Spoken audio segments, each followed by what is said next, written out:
maailmassa, jossa kestävyys on välttämätöntä, rakentamisella on keskeinen rooli kasvihuonekaasujen rajoittamisessa. Luonnonvarojen ehtyessä ja kuluttajien vaatimusten kasvaessa meidän on löydettävä ratkaisuja, jotka vaativat uusia käytäntöjä, materiaaleja ja asenteita. Veden jälkeen betoni on maailman käytetyin materiaali. Mutta tiesitkö, että se on myös yksi saastuttavimmista materiaaleista? Miksi? Betoni koostuu yksinkertaisista aineista, kiviaineksesta, kuten kivestä tai hiekasta, vedestä ja sementistä. Mutta mitä sementti oikeastaan on?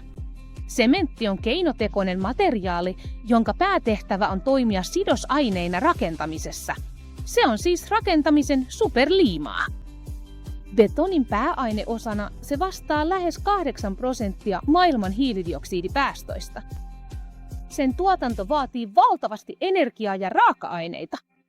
Mutta miten sementti oikein valmistetaan? Sementin matka alkaa louhoksilta, joista kalkkikiveä, säveä ja muita raaka-aineita louhitaan. Tehtailla raaka-aineet murskataan ja seulotaan. Materiaali jauhettaa hienoksi pölyksi. Tämä pöly syötetään kiertouuniin ja kuumennetaan noin 1450 asteeseen. Näissä korkeissa lämpötiloissa aineet reagoi kemiallisesti ja muodostavat uutta kiinteää ainetta, klinkkeriä. Kuuma klinkkeri jäähdytetään ja jauhetaan uudelleen, jolloin syntyy hienoa pölyä, jonka tunnemme sementtinä. Juuri 1450 asteen kuumennusvaiheessa ilmakehään vapautuu suuria määriä hiilidioksidia, mikä voimistaa kasvihuoneilmiötä. Yhteenvetona sementin tuotannossa vapautuu valtavasti hiilidioksidia, mikä edistää planeettamme kasvihuoneilmiön voimistumista. Miksemme siis lopeta sementin tuotantoa? Kaupunkien kasvaessa ja väestön lisääntyessä myös sementin tarve kasvaa. Tämä nopea kehitys pahentaa ympäristöongelmia ja vaikeuttaa päästöjen vähentämistä. Lyhyesti sanottuna on vähennettävä hiilidioksidipäästöjä sekä raaka-aineiden ja veden kulutusta, säilyttäen samalla kyky rakentaa enemmän ja korkeammilla laatustandardeilla. Ja miten me ratkaisemme tänne? Kekseliäisyydellä. Vähähiilinen betoni käyttää vähemmän sementtiä, hyödyntää kierrätysmateriaaleja ja säilyttää saman lujuuden kuin perinteinen betoni. Setsil, yksi Portugalin suurimmista sementtiyhtiöistä, on etsinyt ratkaisuja vuodesta 1990. Sen tavoite on selvä: täyshiilineutraalius tai nettonolla vuoteen 2050 mennessä. Alkuvaiheessa analysoitiin tarkasti tuotantoprosessin kaikki vaiheet vaihtoehtoisten ratkaisujen löytämiseksi.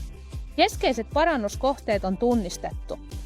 Vähennetään neitseellisten raaka-aineiden käyttöä. Vähennetään tuotantoon liittyviä päästöjä. Vähennetään sementin määrää. Käytetään älyteknologiaa, kuten tekoälyä, toimintojen optimointiin. On osoitettu, että voimme vähentää raaka-aineita merkittävästi korvaamalla ne kierrätysmateriaaleilla. Näin louhusten käyttöikä pitenee ja täysin uudelleen käytettävät materiaalit saavat uuden elämän kaatopaikan sijaan. Sementin tuotanto vaatii erittäin paljon lämpöenergiaa. Miten hiilidioksidijalanjälkeä voidaan pienentää tässä tuotannossa?